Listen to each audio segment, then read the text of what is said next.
সিলেটে July August বিপ্লবে প্রাণ গেছে অন্তত ৩৩ জনের। শহীদের মর্যাদা পেলেও স্বজন হারানো শহীদ পরিবারগুলো পড়েছে অসহায় অবস্থায়। অনেক পরিবার হারিয়েছে তাদের একমাত্র উপার্জনক্ষম সদস্যকে। সরকারি বেসরকারি বিভিন্ন সংস্থার আর্থিক সাহায্য প্রদানেও দেখা দিচ্ছে নতুন জটিলতা। সিলেট থেকে আনিস রহমানের ক্যামেরায় আরও জানাচ্ছেন সজল ছত্রী। সিলেটের গোলাপগঞ্জ উপজেলার স্বাস্থ্য কমপ্লেক্স এলাকার মুদি দোকান তাজ স্টোর এখন শহীদ তাজ স্টোর। শহীদের মর্যাদা পেয়েছেন তাজউদ্দিন। বাড়ির পাশে সাইনবোর্ড টানিয়ে দিয়েছে এলাকাবাসী। তবে ৪ আগস্ট পুলিশ বিজিবির সাথে সংঘর্ষে গুলিবিদ্ধ তাজউদ্দিনের স্ত্রী সন্তানের সাথে অকুল পাথারে পড়েছেন তার অসুস্থ মা ও স্বামী পরিত্যক্তা ছোট বোনও। মা দরিয়া, বোন দরিয়া, সব বাচ্চা কাচ্চা দরিয়া, ওয়াইফ দরিয়া, সম্পূর্ণ বরণ পোষণ থাইন খরচ, কিন্তু আজকে থাইন নাই। এখন এই ফ্যামিলিটা এত অসহায় হয়েছে যেটা হইয়া বোঝারির মতো ভাষা আমরা নাই। সংঘর্ষে আহত দুটি শিশুকে পানি পান করাতে গিয়ে ৪ আগস্ট গুলিবিদ্ধ হয়ে প্রাণ হারানো ২৬ বছর বয়সী নাজমুল ইসলাম বিয়ে করেছিলেন মাত্র কয়েক মাস আগে। তার মৃত্যুর পর স্ত্রী বাড়ি ছেড়েছেন। অসুস্থ মাকে নিয়ে বেকায়দায় পড়েছেন পরিবারের অন্য সদস্যরা। ওই সময় পানি খাওয়ানি শেষ, খালি কুলো লইছেন ফিসে যাইতা দৌড় দি। ওই সময় আমার ভাই ঠিক ফিসে দি লাগছে গুল্লি মারিয়ালের সাথে সাথে আমার ভাই বাচ্চা তো ইয়ে জায়গাত মারা গেছে না। সিলেটে ফ্যাসিবাদী সরকার পতনের আন্দোলনে শহীদ হওয়া গোলাপগঞ্জ উপজেলার ৭ শহীদ পরিবারের প্রায় একই চিত্র। শহীদ পরিবারগুলোর জন্য বরাদ্দ রাষ্ট্রীয় অনুদান বাস্তবতার বিবেচনায় সঠিকভাবে বিতরণে তৈরি হচ্ছে চ্যালেঞ্জ।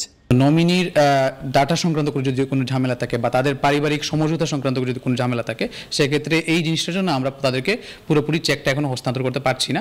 তো কিন্তু পরবর্তীতে তাদেরকে আমরা লিস্টেড করতে রেখেছি, আমরা পরবর্তীতে প্রায়োরিটি অনুযায়ী তাদেরকে আমরা সেই টাকাটা হস্তান্তর করে দিব। জুলাই আগস্ট জুড়েই বৈষম্য বিরোধী আন্দোলনে উত্তাল ছিল সিলেট। ৪ আগস্ট দুপুরে গোলাপগঞ্জে পুলিশ, বিজিবি ও আওয়ামী লীগ নেতাকর্মীদের সাথে আন্দোলনকারীদের সংঘর্ষের সময় গুলিবিদ্ধ হয়ে প্রাণ হারান অন্তত ৬ জন। সজল ছত্রী, এনটিভি নিউজ, সিলেট। যমুনা নদীর ওপর নির্মিত বঙ্গবন্ধু শেখ মুজিব রেলওয়ে সেতু দিয়ে পরীক্ষামূলক ট্রেন চলাচল শুরু হয়েছে আজ। ২০২৫ সালের জানুয়ারি মাসের মাঝামাঝি সময়ে সেতুটি উদ্বোধন করা হবে। এরপর সেতুটি দিয়ে যাত্রীবাহী ও পণ্যবাহী ট্রেন চলাচল শুরু হবে। উদ্বোধনের আগে আজ সেতু দিয়ে পরীক্ষামূলক ট্রেন চলাচল করল। বঙ্গবন্ধু রেল সেতুর প্রকল্প পরিচালক আবু ফাত্তা মোহাম্মদ মাসুদুর রহমান জানান, বঙ্গবন্ধু সেতুর ৪০০ মিটার উজানে দেশের সর্ববৃহৎ রেল সেতুর অবকাঠামোগত নির্মাণ কাজ শেষ হয়েছে। আজ পরীক্ষামূলক ট্রেন চলাচল শুরু হলো। ৪.৮ কিলোমিটার দৈর্ঘ্যের এই সেতুতে ঘন্টায় ১০ কিলোমিটার গতিতে আপ ও ডাউন লাইনে শুরু হওয়া টেস্ট সর্বোচ্চ গতিতে ট্রায়াল ট্রেন চলাচল করবে। শহীদ আবরার ফাহাদ একটি প্রতিবাদের নাম। নিজের প্রাণের বিনিময়ে দেশের স্বাধীনতা, সার্বভৌমত্ব রক্ষার যে সংগ্রাম ৫ বছর আগে শুরু করেছিলেন আবরার ফাহাদ, তা পূর্ণতা পেয়েছে ২৪-এর ছাত্র জনতার বিপ্লবে। বুয়েটের সেই মেধাবী শিক্ষার্থী এবার আবু হয়ে ফিরছেন সেলুলয়েডের পর্দায়। সেই হৃদয় বিদারক ঘটনা অবলম্বনে জাহাঙ্গীরনগর বিশ্ববিদ্যালয়ের শিক্ষার্থীরা নির্মাণ করেছেন শর্ট ফিল্ম রুম নম্বর 2011। আগামী 29 নভেম্বর ছবিটি মুক্তি পাবে যুক্তরাষ্ট্রের ক্যালিফোর্নিয়ায়। আরও জানাচ্ছেন সাইদুর রহমান। 17 বছর ওই পোলাটা কি জানি নাম। ২০১৯ সালের ৭ অক্টোবর বাংলাদেশ প্রকৌশল বিশ্ববিদ্যালয়ের শেরেবাংলা হলের আবাসিক ছাত্র ও তড়িৎ প্রকৌশল বিভাগের ২য় বর্ষের শিক্ষার্থী আবরার ফাহাদকে পিটিয়ে হত্যা করে ছাত্রলীগের কর্মীরা। কি ঘ্রাণ মামা, কতদিন খাই না, তার কি কোনো জো আছে? সব তো ওই দাদা বাবুদের দেশে পাঠিয়ে দেওয়া হয়। এ ঘটনায় ফুঁসে ওঠে ছাত্র সমাজ, মামলা ও বিচারও হয়। দেশব্যাপী আলোড়ন তোলা বুয়েটের সেই ভয়াল ওই ঘটনা অবলম্বনে ছবিটি নির্মাণ করেছেন জাহাঙ্গীরনগর বিশ্ববিদ্যালয়ের নাটক ও নাট্যতত্ত্ব বিভাগের ৩য় বর্ষের শিক্ষার্থী শেখ জিশান আহমেদ। আবরার ফাহাদ ভাই সে দেশের পক্ষে কথা বলার কারণেই কিন্তু তাকে নির্মমভাবে পিটিয়ে হত্যা করা হয়। তো আমাদের সবসময় মাথায় ছিল আমরা একটা মৌলিক কাজ করব, এবং সেই চিন্তা ভাবনা থেকেই এই যে রুম নম্বর 2011 কাজটি করার মূল উদ্দেশ্য হচ্ছে দেশের মানুষজনকে জানানো। শূন্য বাজেটে ১০০ কোটি টাকা বাজেটের পিকে, 3 ইডিয়টস সহ 10টি সিনেমার বিভিন্ন দৃশ্যের রিমেক শেষে এবারই প্রথম ফিকশন রুম নম্বর 2011 নির্মাণ করছেন শেখ জিশান আহমেদ। ছবিতে আবরার ফাহাদের ভূমিকায় অভিনয় করেছেন নাটক ও নাট্যতত্ত্ব বিভাগের 4র্থ বর্ষের শিক্ষার্থী সাজ্জাদুল আলম শুভ। আবরার ফাহাদ যে চরিত্রটা সেটা ধারণ করে সেই চরিত্রটার অভিনয় করা তো অবশ্যই গর্বের ব্যাপার। আমি লাকি যে আমি এই চরিত্রটা অভিনয় করতে পেরেছি। রুম থেকে বের কর, নিচে কোথাও রাখায়। যিশু এন্টারটেইনমেন্টের ব্যানারে ছবিটির নির্মাণে সহযোগিতা করেছে আমেরিকার বাংলাদেশি সংগঠন একটি ফুল। শুটিং শেষে চলছে সিনেমাটির শেষ মুহূর্তের পোস্ট প্রোডাকশনের কাজ। আগামী ৩ ডিসেম্বর আবরার ফাহাদের পরিবারের উপস্থিতিতে দেশে মুক্তি পাবে ছবিটি। Jahidur Rahman, NTV news, Savar, Dhaka. এদিকে হাসপাতাল কর্তৃপক্ষের সাথে ছাত্র প্রতিনিধিদের আলোচনার তথ্য ভুলভাবে মোল্লা কলেজের শিক্ষার্থীদের উপস্থাপন করায় অনাকাঙ্ক্ষিত ঘটনা ঘটেছে বলে দাবি করেছে ঢাকা ন্যাশনাল মেডিকেল কলেজের কর্তৃপক্ষ। সকালে কলেজের সম্মেলন কক্ষে সংবাদ সম্মেলনে এই দাবি করেন কলেজের পরিচালক ডাক্তার ইফফাত আরা। আইন শৃঙ্খলা রক্ষাকারী বাহিনীর ঊর্ধ্বতন কর্মকর্তাদের উপস্থিতিতে ডক্টর মাহবুবুর রহমান মোল্লা কলেজের ছাত্র প্রতিনিধি ও হাসপাতাল কর্তৃপক্ষের সাথে আলোচনা করা হয়। এতে তারা সন্তুষ্ট হয়ে সভাকক্ষ ত্যাগ করেন। পরবর্তীতে এই ফলপ্রসূ আলোচনার সঠিক তথ্য সাধারণ ছাত্রদের মধ্যে উপস্থাপন না করে বিভ্রান্তিকর ও উস্কানিমূলক তথ্য ছড়িয়ে দেওয়া হয়। কলেজ ভবনে ব্যাপক ভাঙচুর ও শিক্ষার্থীদের মাঝে মারাত্মক ভীতিকর পরিবেশ সৃষ্টি করা হয়।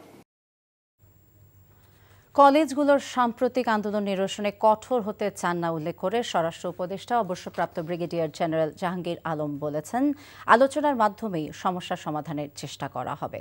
সকালে সুনামগঞ্জ তাহিরপুর উপজেলায় মাঠিয়ান হাওর পরিদর্শন শেষে সাংবাদিকদেরকে তিনি একথা বলেন। সমস্যা সমাধানে ছাত্র ও শিক্ষক প্রতিনিধিদের প্রতি আহ্বান জানান স্বরাষ্ট্র উপদেষ্টা। ছাত্রদের রাস্তায় না নামার অনুরোধও জানান তিনি। এদিকে স্বরাষ্ট্র উপদেষ্টার সাথে হাওর পরিদর্শন করেছেন পরিবেশ উপদেষ্টা সৈয়দা রিজওয়ানা হাসান। তিনি বলেন, হাওরে ফসল রক্ষা বাঁধ নির্মাণ কাজে অনিয়ম হলে ব্যবস্থা নেওয়া হবে।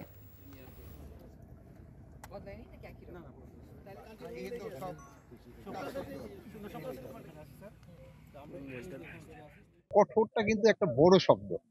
আবার কঠোর হলে আপনারাই বলবেন যে এরা কোন ইসে রাষ্ট্র, এই আগের মতোই হয়ে গেছে। তারা যদি রাস্তা ব্লক না করে প্রতিনিধি গিয়ে আমাদের সাথে আলাপ করতে পারে এটা সমস্যার সমাধান করতে। তারপরে আবার ধরেন যে বিভিন্ন কলেজের সাথে যে হচ্ছে, এক কলেজ আরেক কলেজে, এখানে ধরেন যে ছাত্র প্রতিনিধিরা আছে, দুই কলেজের প্রতিনিধিরা নিজের আলাপ করে নিতে পারে, দুই কলেজের শিক্ষকরা রয়ে গেছে, তারাও কিন্তু আলাপ করে এই সমস্যাটা সমাধান করতে পারে। গণ অভ্যুত্থান পরবর্তী অবস্থা আইন শৃঙ্খলা পরিস্থিতির নিয়ন্ত্রণ একটু সময়ের সাপেক্ষ হচ্ছে বলে জানালেন তথ্য ও সম্প্রচার উপদেষ্টা নাহিদ ইসলাম। এ বিষয়ে রাজনৈতিক দল এবং জনগণের সহায়তা চেয়েছেন তিনি। সচিবালয়ে ঢাকা রিপোর্টার্স ইউনিটির নেতৃবৃন্দের সাথে সৌজন্য সাক্ষাৎ শেষে তিনি আরও বলেন, পুলিশ যেন আগের মতো না হয় সে লক্ষ্যে কাজ করছে সরকার। বিশেষ করে পুলিশের ব্যবস্থাপনায় পরিবর্তন আনতে চায় সরকার, সে কারণেই সংস্কার কমিশন গঠন করা হয়েছে বলেও জানান তিনি। এছাড়া প্রথম আলো এবং ডেইলি স্টারের সামনে বিক্ষোভের ঘটনায় যে পরিস্থিতি সৃষ্টি হয়েছে তা সরকার গভীরভাবে খতিয়ে দেখবে বলেও জানান নাহিদ ইসলাম। তিনি আরও বলেন, কোনো পত্রিকা অফিসে হামলা ভাঙচুর হলে সরকার মেনে নেবে না এবং ব্যবস্থা নেওয়া হবে। আমরা একটা উন্মুক্ত স্পেস করে দিতে চাই, আমরা সেই স্বাধীনতার জায়গাটা করতে চাই। আপনারা কিভাবে গড়ে তুলবেন সাংবাদিকতা, এটা বাংলাদেশের সাংবাদিকদের ঠিক করতে হবে। তো আমরা আমাদের জায়গা থেকে যে বাধা নিষেধ সরকার যে ধরনের বাধা নিষেধ দেয় সেইটা আমরা দিব না, সেই নিশ্চয়তা আমরা করতেছি। পুলিশ অবশ্যই কঠোর হবে, পুলিশ কঠোর হওয়ার জন্যই পুলিশ, কিন্তু পুলিশ যাতে নিপীড়কের ভূমিকায় না চলে যায়, একটা পুলিশি রাষ্ট্র আমরা যেভাবে দেখেছি সেটাও তো আমরা প্রত্যাশা করি না। ফলে এই উভয় সংকটের মধ্যে তো আমরা আছি, তো সেই জায়গা থেকে আমরা অবশ্যই উত্তরণ করতে পারবো, আমরা এটা আশা করি। রাষ্ট্রপতি এবং প্রধানমন্ত্রীর ক্ষমতার ভারসাম্যের জন্য উপরাষ্ট্রপতি এবং উপপ্রধানমন্ত্রীর বিধান, সংবিধানের তত্ত্বাবধায়ক সরকার ব্যবস্থা ফিরিয়ে আনা এবং কোনো ব্যক্তি দুইবারের বেশি প্রধানমন্ত্রী না হওয়া সহ সংবিধান সংস্কার কমিশনে ৬২টি সংশোধন প্রস্তাব দিয়েছে বিএনপি। সকালে কমিশনের কাছে এই প্রস্তাব তুলে ধরে দলটি। এদিকে বিভিন্ন রাজনৈতিক দল, সংশ্লিষ্ট ব্যক্তি এবং প্রতিষ্ঠানের মতামতের ভিত্তিতে সংবিধান সংস্কারের প্রক্রিয়া দ্রুত এগোচ্ছে বলেও জানান কমিশন প্রধান অধ্যাপক আলী রিয়াজ। মইদুল ইসলামের রিপোর্ট। সংবিধান সংস্কারের জন্য বিএনপির প্রস্তাবনা নিয়ে দলের স্থায়ী কমিটির সদস্য সালাউদ্দিন আহমেদের নেতৃত্বে 4 সদস্যের একটি প্রতিনিধি দল মঙ্গলবার সকালে যায় জাতীয় সংসদ ভবনে সংবিধান সংস্কার কমিশনে। বিএনপির 62টি সংস্কার প্রস্তাবনায় রয়েছে তত্ত্বাবধায়ক সরকার ব্যবস্থা ফিরিয়ে আনা, উপরাষ্ট্রপতি এবং উপপ্রধানমন্ত্রীর পদ সৃষ্টি, সংসদে উচ্চকক্ষের বিধান রাখা এবং কোনো ব্যক্তি 2 বারের বেশি প্রধানমন্ত্রী না হওয়া। আমরা রাষ্ট্র ক্ষমতায় প্রধানমন্ত্রী এবং রাষ্ট্রপতির মধ্যে ক্ষমতার ভারসাম্য আনয়নের জন্য বিধান রেখেছি এবং পরপর 2 বারের বেশি প্রধানমন্ত্রী পদে কেউ আসীন হবেন না সেই বিধান রেখেছি। আমরা নতুন করে পার্লামেন্টের উচ্চকক্ষ সৃষ্টির বিধান প্রস্তাব করেছি। নতুন পদ হিসেবে উপরাষ্ট্রপতি, উপপ্রধানমন্ত্রী পদ সৃজনের বিষয়টা আগে এক সময় ছিল, সেটা আমরা পুনঃপ্রবর্তনের বিধান রেখেছি, প্রস্তাব করেছি। তত্ত্বাবধায়ক সরকার পুনঃপ্রবর্তন এবং গণভোটের বিধান, যেটা আর্টিকেল 8, 46, 48, 56 and 142 itself, যেগুলো পরিবর্তন আনতে গেলে এবং প্রস্তাবনাতে পরিবর্তন আনতে গেলে যে গণভোটের বিধান ছিল, যেটা আওয়ামী লীগ উড়িয়ে দিয়েছিল, সেগুলো পুনঃপ্রবর্তনের জন্য আমরা প্রস্তাব করেছি। সংবিধান সংস্কার কমিশনের প্রধান অধ্যাপক আলী রিয়াদ জানান, সংস্কারের জন্য রাজনৈতিক দলগুলো ছাড়াও বিভিন্ন ব্যক্তি ও প্রতিষ্ঠান সহ সাধারণ মানুষের মতামতকে গুরুত্ব দেওয়া হচ্ছে। দ্রুত সময়ের মধ্যেই কমিশন সবার মতামত ও প্রস্তাবনা যাচাই বাছাই করে চূড়ান্ত সুপারিশমালা তুলে ধরবে বলেও জানান তিনি। আমরা তো এখন স্টেক হোল্ডারদের সাথে কথা বললাম, তাদের লিখিত বক্তব্য আছে, সব লিখিত বক্তব্য কি আমরা পরে শেষ করতে পেরেছি? আমরা এখনো পারিনি, সঙ্গত কারণ বুঝতেই পারেন আপনারা। তো সমস্ত রকম যে মতামতগুলি এসছে সেগুলি আমরা বিবেচনায় নিয়ে সেগুলির মাধ্যমে যেখানে মানে যে ধরনের সুপারিশ করা দরকার আমরা সেই সুপারিশ করি। সংস্কার কথাটার যে ব্যাখ্যা আমরা দিয়েছি, সের মধ্যে পুনর্লিখন আছে, সংযোজন আছে, বিয়োজন আছে, সংশোধন আছে, সব কিছু আছে। আমরা সংস্কারটাকে বড় অর্থে দেখছি আর কি, তাই না? শুধুমাত্র একটি মানে কেবল সংযোজন হবে, কেবল বিয়োজন হবে, কেবল পুনর্লিখন হবে, আমরা তা বলছি না। এছাড়া সংবিধান সংস্কারে গ্রাম থেকে শহর সব জায়গায় মানুষের মতামত নেওয়ার জন্য সারা দেশে জরিপ করা হবে বলেও জানান কমিশন প্রধান। মইদুল ইসলাম, এনটিভি নিউজ, ঢাকা। রাষ্ট্রদ্রোহের মামলায় বাংলাদেশ সম্মিলিত সনাতনী জাগরণ জোটের মুখপাত্র এবং পুণ্ডরিক ধামের অধ্যক্ষ চিন্ময় কৃষ্ণ দাস ব্রহ্মচারীর জামিন নামঞ্জুর করে কারাগারে পাঠানোর নির্দেশ দিয়েছে চট্টগ্রামের আদালত। দুপুরে মেট্রোপলিটন আদালতের বিচারক কাজী শরীফুল ইসলামের আদালত শুনানি শেষে তার জামিন নামঞ্জুর করেন। এ সময় আইনজীবীদের পাশাপাশি চিন্ময় কৃষ্ণ দাসও মামলার শুনানিতে অংশ নেন। আসামি পক্ষের আইনজীবীরা জানান, কারাগারে চিন্ময় কৃষ্ণ দাসকে ডিভিশন এবং ধর্মীয় বিধিবিধান পালনের আবেদন মঞ্জুর করা হয়। আদালত থেকে কারাগারে নেওয়ার জন্য প্রিজন ভ্যান তোলার সময় তাকে বহনকারী গাড়ি ঘিরে বিক্ষোভ শুরু করেন সনাতনী সমর্থক।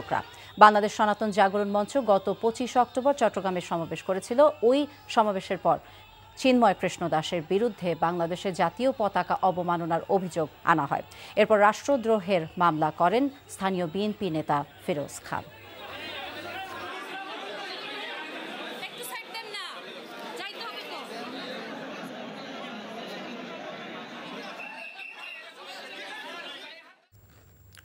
দর্শক, আদালত চত্বরে আছেন আমাদের সিনিয়র করেসপন্ডেন্ট আরিজ আহমেদ, তার সাথে কথা বলছি।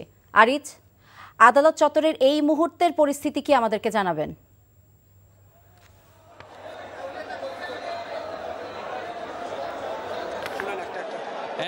নাহিদ, আপনি দেখছেন এখন যে এখানে চিন্ময় দাসকে প্রিজন ভ্যানে নেওয়ার যে প্রিজন ভ্যানটি এখানে রাখা হয়েছে এবং সেখানে আসলে চিন্ময় দাসকে রাখা হয়েছে এবং তাকে কারাগারে নিয়ে যাওয়ার জন্য 2 ঘন্টা আগ থেকে আসলে এখানে আটকে রাখানো হয়েছে। এখানে সনাতনী নেতাকর্মীরা রাস্তা অবরোধ করেছে এবং তারা যে কোনো মূল্যে তাকে যে মুক্তি দেওয়ার জন্য বলা হয়েছে। এর আগে যে চট্টগ্রামের 6ষ্ঠ আদালতে চিন্ময় দাসকে আনা হয়েছে এবং সেখানে দীর্ঘ শুনানি করা হয়েছে এবং শুনানির সময়ও বিপুল সংখ্যক সনাতনী আইনজীবীরা সেখানে উপস্থিত ছিলেন এবং জোরালো কণ্ঠে তাদের জামিনের জন্য সপক্ষে বিভিন্ন যুক্তি তুলে ধরেছেন।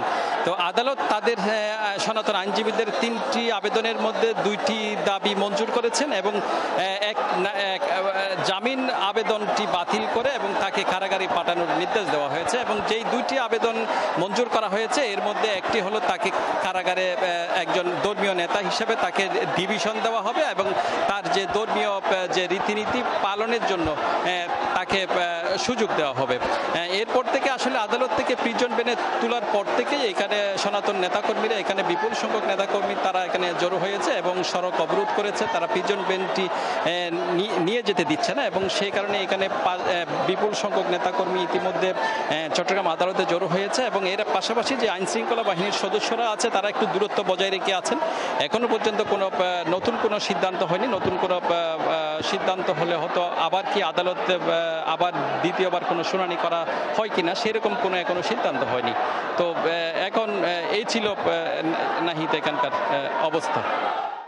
রাজধানী মতিঝিলে শাপলা চত্বরে হেফাজতে ইসলামের মহাসমাবেশে হামলা চালিয়ে গণহত্যার অভিযোগে আন্তর্জাতিক অপরাধ ট্রাইব্যুনালে শেখ হাসিনা সহ ৪৪ জনের বিরুদ্ধে অভিযোগ জমা দেওয়া হয়েছে।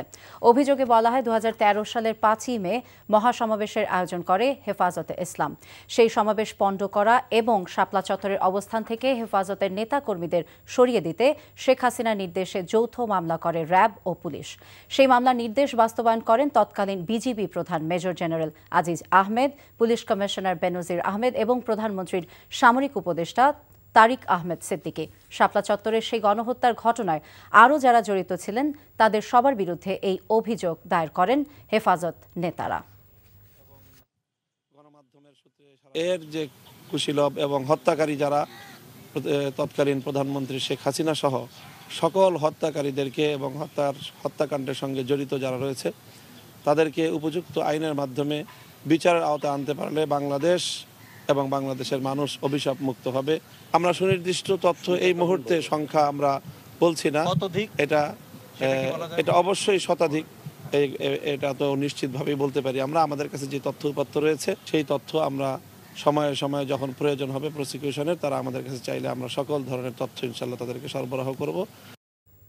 রাষ্ট্রদ্রোহের মামলায় গ্রেফতার বাংলাদেশ সম্মিলিত সনাতনী জাগরণ জোটের মুখপাত্র চিন্ময় কৃষ্ণ দাস ব্রহ্মচারীর জামিন আবেদন নামঞ্জুর করে কারাগারে পাঠানোর নির্দেশ দিয়েছে আদালত। আদালত থেকে কারাগারে নেওয়ার সময় প্রিজন ভ্যানে গতিরোধ করে মুক্তির দাবিতে বিক্ষোভ করছেন তার সমর্থকরা। এ সময় পুলিশের সাথে বিক্ষোভকারীদের সংঘর্ষে এক আইনজীবী সহ ৫ জন গুরুতর আহত হয়েছে। চট্টগ্রাম থেকে আরিজ আহমেদের পাঠানো রিপোর্ট, ক্যামেরায় ছিলেন এনামুল হক। মঙ্গলবার দুপুরে চট্টগ্রাম মেট্রোপলিটন ম্যাজিস্ট্রেট কাজী শরীফুল ইসলামের আদালতে তোলা হয় চিন্ময় কৃষ্ণ দাস ব্রহ্মচারীকে। এ সময় প্রসিকিউশন ও আসামি পক্ষের আইনজীবীরা দীর্ঘ শুনানি করেন। আইনজীবীদের পাশাপাশি চিন্ময় কৃষ্ণ দাসও মামলা নিয়ে তার যুক্তি আদালতে তুলে ধরেন। নগর পুলিশের অতিরিক্ত উপকমিশনার মফিজুর রহমান জানান, জামিন আবেদন করা হলে আদালত তা নামঞ্জুর করেন। একই সাথে আসামি পক্ষের আইনজীবীদের আবেদনের প্রেক্ষিতে আদালত ডিভিশনের আদেশ দেন। সাথে চিকিৎসা ও ধর্মীয় রীতিনীতি পালনে যাতে কোনো অসুবিধা না হয় কারাবিধি অনুযায়ী সে ব্যবস্থা নিতে জেল সুপারকে নির্দেশ দেন। কেস ফাইল করেছি, আমাদের মহানগর দায়রা জজ আদালত বলছেন কালকে শুনানির জন্য, কিন্তু এখানে পরিস্থিতির যে অবস্থা এবং আমরা আইনজীবীরা বিজ্ঞ আদালতের কাছে আবেদন করেছি যে আজকেই শুনানি করে বিজ্ঞ আদালত যাতে শুনানি আজকেই করেন। এই মামলা করেছেন উনি রাষ্ট্রের কেউ নয়, রাষ্ট্রদ্রোহী মামলা করতে হলে অবশ্যই রাষ্ট্রকে করতে হবে, অথচ উনি কেউ নয়। আদালত থেকে কারাগারে নেবার পথে প্রিজন ভ্যানের গতিরোধ করে চিন্ময় দাসের মুক্তির দাবিতে বিক্ষোভ করেন তার সমর্থকরা। এ সময় পুলিশ বাধা দিলে শুরু হয় ধাওয়া পাল্টা ধাওয়া। বিক্ষোভকারীদের ছত্রভঙ্গ করতে সাউন্ড গ্রেনেড ও টিয়ার শেল ছুড়ে পুলিশ। একই সময় আইনজীবীদের একটি অংশের সাথে ইসকন সমর্থকদের সংঘর্ষে সাইফুল ইসলাম নামে এক আইনজীবী সহ অন্তত ৫ জন গুরুতর আহত হয়েছেন। উনি আমাদের সনাতনীদের দাবি আদায়ে কথা বলেছেন, উনি কোনো অন্যায় কথা বলেননি। ওনার বিরুদ্ধে যে অভিযোগ আনা হয়েছে সে অভিযোগের কোনো ভিত্তি নেই।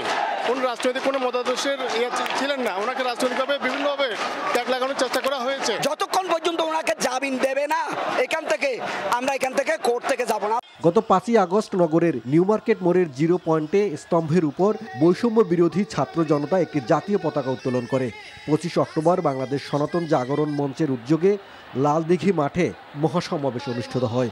ওই দিন চন্দন কুমার ধরসহ 9 আসামির ইন্ধনে বাকি আসামিরা বাংলাদেশের জাতীয় পতাকার উপর ইসকনের পতাকা স্থাপন করে দেন। এতে সংক্ষুব্ধ হয়ে চিন্ময় কৃষ্ণ দাস সহ 19 জনের বিরুদ্ধে রাষ্ট্রদ্রোহ মামলা করেন স্থানীয় বিএনপি নেতা ফিরোজ খান। সোমবার বিকেলে হযরত শাহজালাল আন্তর্জাতিক বিমানবন্দর থেকে চিন্ময় কৃষ্ণকে গ্রেপ্তার করে পুলিশ। NTV news desk. আদালত চত্বরে আছেন আমাদের সিনিয়র করেসপন্ডেন্ট আরিজ আহমেদ, সরাসরি যুক্ত হচ্ছি তার সাথে। আরিজ, দুপুর থেকেই তো আদালত চত্বরে বিক্ষোভ চলছিল, তো এখনো কি সংঘর্ষ চলছে?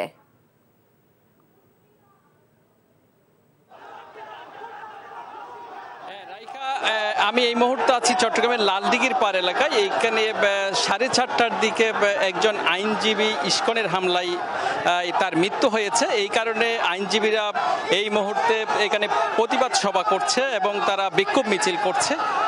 এর পাশাপাশি এখানে আইনজীবীদের একটি অংশ ইসকনকে চট্টগ্রাম আদালতে যেই প্রায় 3 থেকে 4 ঘন্টার অধিক সময় তারা যে গতিরোধ করে রেখেছিল, এর প্রতিবাদে আইনজীবীদের একটি অংশ তাদেরকে দাওয়া দেয় এবং এরপরে আসলে আইন শৃঙ্খলা বাহিনীর সদস্যরাও সেখানে তাদেরকে সরিয়ে দেওয়ার চেষ্টা করে। এই সময় দাওয়া পাল্টা দেওয়ার ঘটনা ঘটেছে। এক পর্যায়ে ইসকনের কর্মীরা রঙ্গম সিনেমা হয়ে পাথরকান্ডার দিকে প্রবেশ করলে সেখানে আইনজীবীদের একটি অংশ এবং সাধারণ মানুষ তাদেরকে দাওয়া দেয়।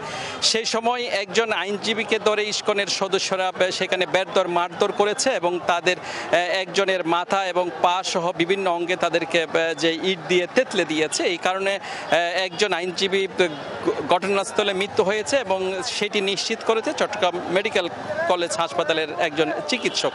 তারা জানিয়েছেন যে এরকম আরও প্রায় 5 জনকে তারা আহত অবস্থায় সেখানে চিকিৎসা দেওয়া হচ্ছে। তো এই মুহূর্তে এখন পর্যন্ত এখানে বিভিন্ন ইসলামী সংগঠন এবং ইসলামী ছাত্র শিবির সহ বিএনপির একটি অংশ এই লালদিঘির পাড়ে জড়ো হয়েছে এবং ইসকনের যে সদস্যরা আছেন তারা কিন্তু পাথরকান্ডার দিকে অবস্থান নিয়েছে। সেই কারণে কিছুক্ষণ পর পর এখানে থেমে থেমে একটা সংঘর্ষের ঘটনা ঘটছে। তো এর মধ্যে পুলিশ এসে কয়েকবার এখানে এসছে এবং তারা মূলত নীরব দর্শকের এই মুহূর্তে ভূমিকায় আছেন। তবে এখানে বিভিন্ন স্থান থেকে আইনজীবী এবং সাধারণ মানুষ দলে দলে মিছিল নিয়ে এখানে আসছে এবং একটি কিছুক্ষণ পর পর এখানে রণক্ষেত্র পরিণত হয় এবং এছাড়া এখানে যে পুলিশ প্রশাসনের সদস্যরা কিছুক্ষণ আগে সেখানে টিয়ার শেল নিক্ষেপ করেছে এবং তারা ইসকনের সদস্যদেরকে সরিয়ে দেওয়ারও চেষ্টা করছে। তবে এই মুহূর্তে যেই সড়ক জুড়ে সাধারণ মানুষ এবং আইনজীবীদের দখলে আছে এবং তারা এখানে বিভিন্ন স্থানে সভা সমাবেশ করছে, তারা যে আইনজীবী সহ বিভিন্ন সাধারণ মানুষ এখানে হতাহত হয়েছে সেই কারণে ইসকনের নিষিদ্ধ করার দাবিও করছে। রাখা এই ছিল এখানকার সর্বশেষ। কুমিল্লার বুড়িচং উপজেলায় ট্রেনের ধাক্কায় ব্যাটারি চালিত রিকশার চালক সহ 7 জন নিহত হয়েছে, আহত হয়েছে 1 জন। দুর্ঘটনায় নিহত 5 জনই বুড়িচং উপজেলার বাকশিমুল গ্রামের বাসিন্দা। সকালে ঢাকা চট্টগ্রাম রেলপথের কালিকাপুর রেল ক্রসিংয়ে ঘটে এই দুর্ঘটনা। কুমিল্লা প্রতিনিধি মাহফুজ নান্টুকে সাথে নিয়ে শফি মাহমুদ সাগরের রিপোর্ট। দুমড়ে মুচড়ে পড়ে আছে ব্যাটারি চালিত অটোরিকশা। লোহার ভাঙাড়িতে পরিণত হওয়া ছিন্ন ভিন্ন এই বস্তুটি দেখে বোঝার উপায় নেই কিছুক্ষণ আগেই গাড়ি ভর্তি যাত্রী বহন করে আসছিল যানটি।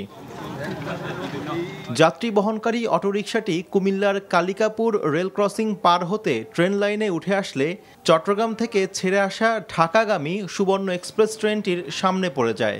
দ্রুতগামী ট্রেনটি কয়েকশো মিটার টেনে হিঁচড়ে নিয়ে যায় অটোরিকশাটিকে। ঘটনাস্থলেই মারা যান 4 যাত্রী। হাসপাতালে নেয়ার পথে আরও 3 জনের মৃত্যু হয়। দীর্ঘদিন ধরে রাস্তা চলাচলের শুরু থেকে এখানে কোনো রেলগেট নেই। প্রাণের দাবি, এলাকাবাসীর স্থায়ী জনগণের দাবি হচ্ছে যত দ্রুত সম্ভব এখানে একটি রেলগেটের ব্যবস্থা করার জন্য। আমরা এমন জীবন হারাতে চাচ্ছি না। সরকারের কাছে বলছি যে অতি নিকটে তাড়াতাড়ি করে আমাদের যাতে এই গেটের যে কোনো একটা পদক্ষেপ নেয়। পুলিশ জানায় অরক্ষিত রেল ক্রসিং দিয়ে অটোরিকশাটি পার হওয়ায় ঘটেছে এই দুর্ঘটনা। ট্রেনটি চট্টগ্রাম থেকে ঢাকা যাচ্ছিল সুবর্ণ এক্সপ্রেস ট্রেন। এটা অটো ড্রাইভারের দোষ, কারণ হচ্ছে সে কোনো দিকে না থাকায় রেল লাইনের উপর তুলে দিচ্ছে গাড়িটা। যখনই তুলে দিচ্ছে তখনই আর কি একেবারে গাড়ির মুখোমুখি পড়ে গিয়ে। নিহতদের লাশ স্বজনরা বাড়ি নিয়ে গেছে বলে জানান তিনি।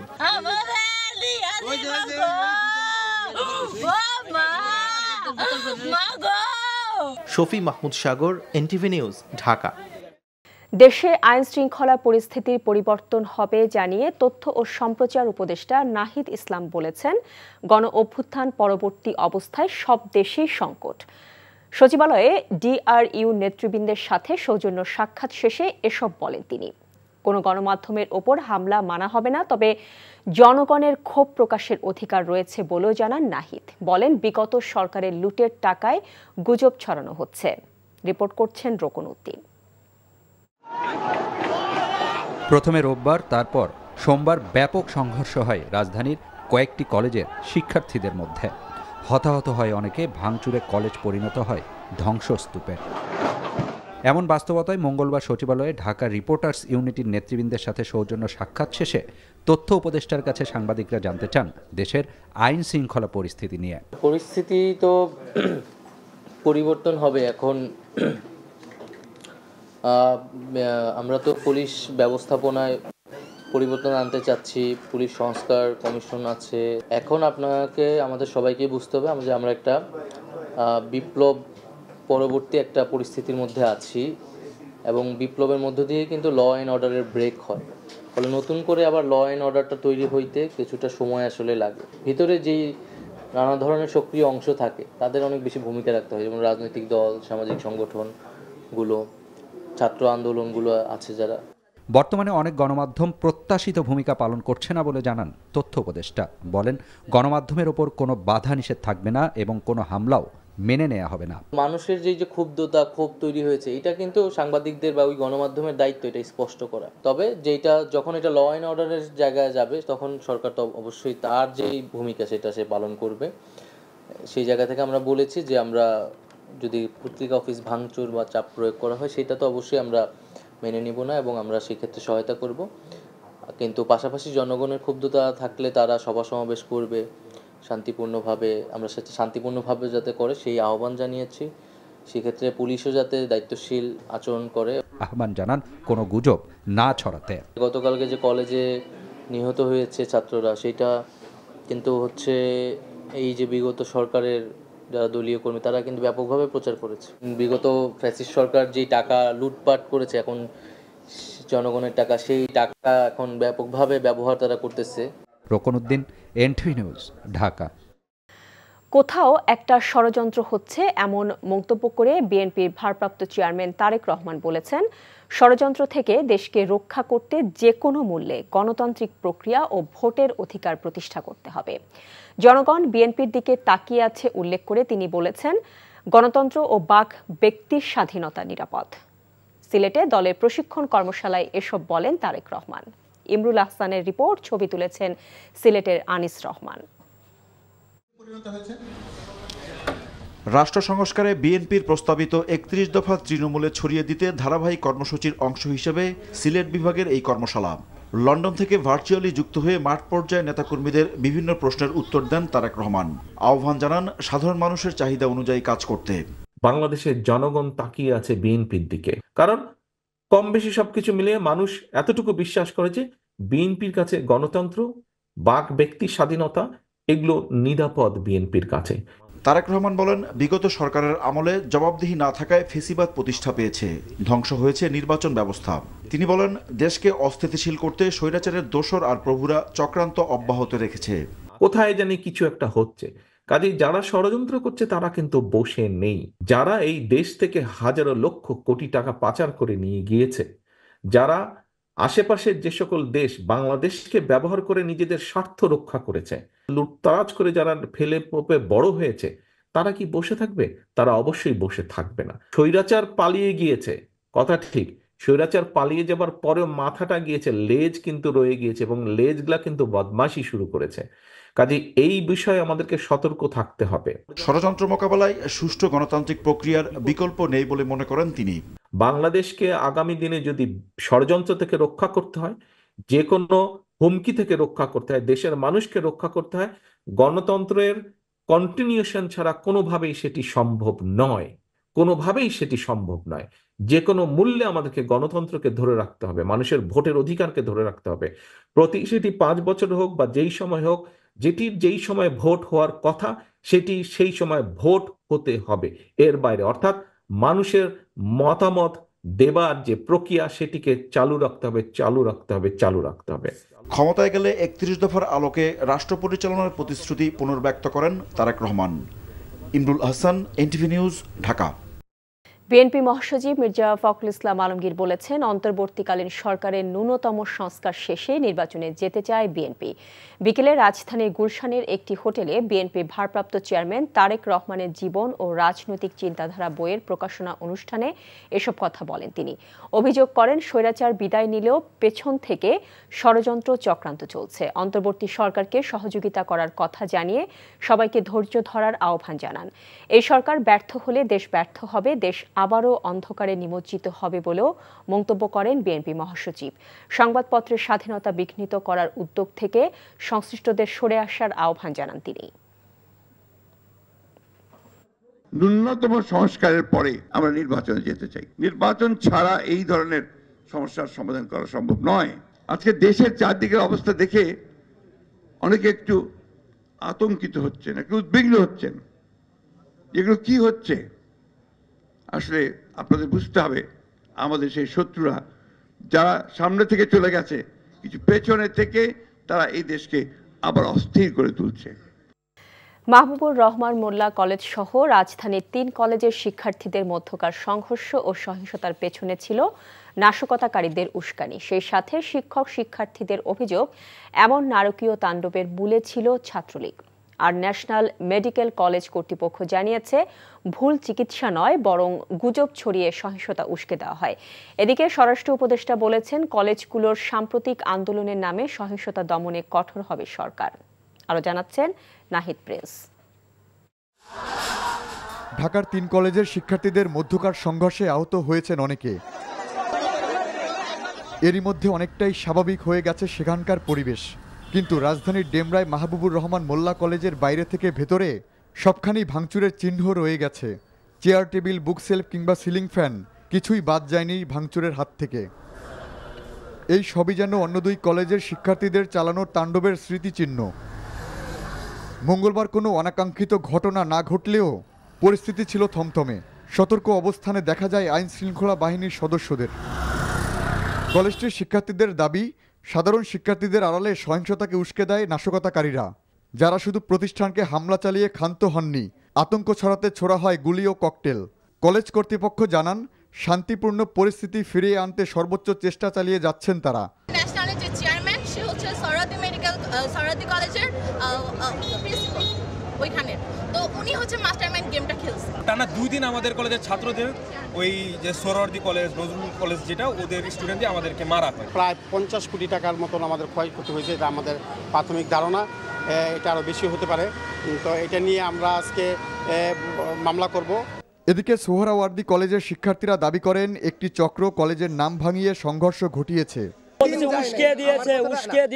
সেদিন হচ্ছে যেই দিন এই ঘটনার সূত্রপাত হয়, আমাদের সেদিন থেকে অর্থাৎ গত পরশুদিন যখন আমাদের ক্যাম্পাস ভাঙচুর করা হয়, তার আগ পর্যন্ত আমাদের কোনো শিক্ষার্থী জড়িত ছিল না। আমরা স্পষ্ট করে বলে দিয়েছি যে কোনো সাধারণ শিক্ষার্থী এবং কোনো প্রতিষ্ঠানের শিক্ষার্থী যেন হচ্ছে কখনো বিশৃঙ্খলায় না জড়ায়। এদিকে সংবাদ সম্মেলনে ন্যাশনাল মেডিকেল কলেজের কর্তৃপক্ষ জানায়, ভুল চিকিৎসা নয়, বরং ভুল তথ্য ছড়িয়ে পড়ায় রাজধানীর 3 কলেজের মধ্যকার সংঘর্ষ ও সহিংসতা ঘটে। কোনো কুচক্রী মহল হাসপাতালের উপর মিথ্যা দায়ভার চাপানোর ঐকান্তিক চেষ্টায় লিপ্ত, যা সম্পূর্ণ মিথ্যা ও ভিত্তিহীন। ভুল চিকিৎসা বা বিলম্বিত ব্যবস্থা গ্রহণের অভিযোগ সম্পূর্ণ মিথ্যা ও ভিত্তিহীন। কলেজগুলোর সাম্প্রতিক আন্দোলন নিরসনে কঠোর হতে চান না উল্লেখ করে স্বরাষ্ট্র উপদেষ্টা বলেছেন, আলোচনার মাধ্যমে সমস্যার সমাধানের চেষ্টা করা হবে। বিভিন্ন কলেজের সাথে যে হচ্ছে, এক কলেজ আরেক কলেজে, এখানে ধরেন যে ছাত্র প্রতিনিধিরা আছে, 2 কলেজের প্রতিনিধিরা নিজের আলাপ করে নিতে পারে, 2 কলেজের শিক্ষকরা রয়ে গেছে, তারাও কিন্তু আলাপ করে এই সমস্যাটা সমাধান করতে পারে। Nahid Prince, NTV news, Dhaka. ব্যাটিংয়ে দুর্বলতার সঙ্গে বাড়তি দুশ্চিন্তার তালিকায় যোগ হয়েছে বাংলাদেশ নারী দলের ফিল্ডিং। এসব থেকে উত্তরণের জন্য আয়ারল্যান্ডের চেয়ে ভালো প্রতিপক্ষ স্বাগতিক নারীদের জন্য আর কোনো প্রতিপক্ষ হতে পারত না। তাই কাল থেকে শুরু হতে যাওয়া ওয়ানডে সিরিজে নিগার সুলতানা জ্যোতিরা নিজেদের পারফরমেন্সের উত্তরণের দিকেই তাকিয়ে।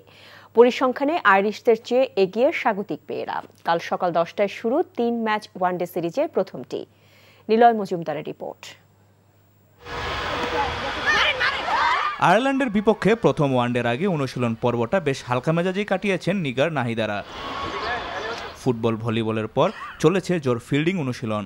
গত বিশ্বকাপ থেকেই ব্যাটিংয়ের সঙ্গে ক্যাচ ধরতে না পারাও ভুগিয়ে চলেছে বাংলাদেশকে। দলে ফারজানা হক পিঙ্কির ফেরায় স্বস্তি খুঁজছেন অধিনায়ক। আমরা যারা সিনিয়র প্লেয়ার আছে, যারা কন্টিনিউয়াস ক্রিকেট খেলতেছে ইন্টারন্যাশনাল, আমি বলবো তাদের দায়িত্বটা অনেক বেশি। হ্যাঁ, পিঙ্কের প্রতি অন্যরকম একটা আস্থা থাকে, কারণ বলবো যে রিসেন্টলি তার রেকর্ডটা আসলে এইভাবে চোখে ধরার মতো, এবং ইন্টারন্যাশনালি বলেন ওয়ার্ল্ড ওয়াইড বলেন তার ব্যাটিংটা কিন্তু ডিফারেন্ট। সে একটু সময় নিয়ে খেলতে পছন্দ করে এবং লম্বা ইনিংস খেলে। আমাদের ফিল্ডিংটা এবং ফিটনেসটা নিয়ে কাজ করবো। ওভাবে কিন্তু স্কিলটার প্রতি অতটা বেশিও বলবো যত সময় দেওয়া হয়নি, শুধু ফিল্ডিংটা দেওয়ার প্রতি মানে মনোযোগ ছিল বেশি। বাংলাদেশের বিপক্ষে ওয়ানডে ফরম্যাটে 6 ম্যাচে হারের বিপরীতে মাত্র একটি জয় আইরিশদের। সম্প্রতি ইংল্যান্ড ও শ্রীলঙ্কাকে হারিয়ে বেশ আত্মবিশ্বাসী তারা। বিশ্বকাপে সরাসরি খেলার সুযোগ না থাকলেও স্বাগতিকদের হারিয়ে পরবর্তী মৌসুমের জন্য নিজেদের প্রস্তুত রাখতে চান গ্যাবি লুইস। এটা আমার প্রথম বাংলাদেশ সফর। স্বাভাবিকভাবেই আমাদের বোলারদের তুলনায় তারা স্পিনে অনেক এগিয়ে থাকবে, তবে আমাদের পাকিস্তানে খেলার অভিজ্ঞতা আছে। আশা করি সে অভিজ্ঞতা এখানে কাজে লাগবে। বিশ্বকাপে সরাসরি জায়গা করে নিতে এবছরের সূচির 6 ম্যাচের 5টিতেই জয় প্রয়োজন নিগার সুলতানা জ্যোতিদের। আইরিশদের হোয়াইট ওয়াশ না করতে পারলে কঠিন হয়ে যাবে সমীকরণ। Niloy Majumdar, NTV news, Dhaka.